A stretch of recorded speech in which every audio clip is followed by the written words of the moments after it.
European and African leaders will be descending on African soil for this year's EU-Africa summit. The conference will take place on November 29 till the 30th in Abidjan.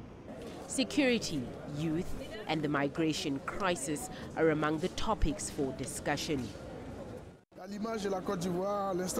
As Cote d'Ivoire does it, if all other countries could also take action to bring them back, we will then find all the right solutions to stop the young people to ever go again.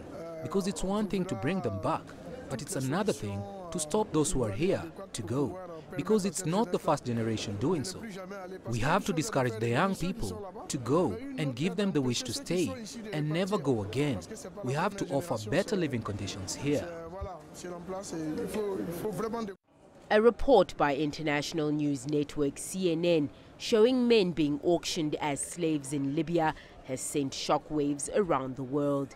Leaders at the EU-Africa summit want to find solutions to stop young Africans from migrating to Europe. Our objective, our real ambition, is to give answers to all the preoccupations that the young people could have through all the initiatives that we start. The first answer in order to make our young people stay at home is of course to give them answers to all the expectations, whoever they are. Whether they're educated or not, those who are not in schools, if they live in the city or in rural areas, we have to give the right solutions to each different profile. Cote d'Ivoire has been championing the rights for its youth. Last year, it implemented a youth national policy.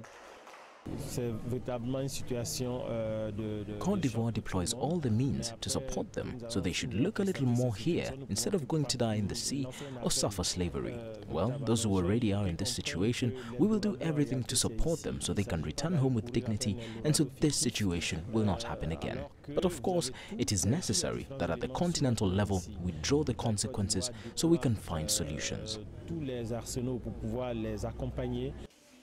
Cote d'Ivoire has invested more than $5.5 million into projects that will help young Ivorians find employment in their own country. It would be interesting that at each level we try to create pockets of employment to push the young people towards entrepreneurial initiatives, and this goes through the deployment of important resources. We can be willing to start things, but if we don't have banks or political initiatives in general, which allows us to do it, we just cannot do it. France and Germany's leaders have proposed a plan to bolster African growth. So many young Africans don't sacrifice their lives trying to get to European shores for an uncertain future. Thuli, Tshabalala, CGTN.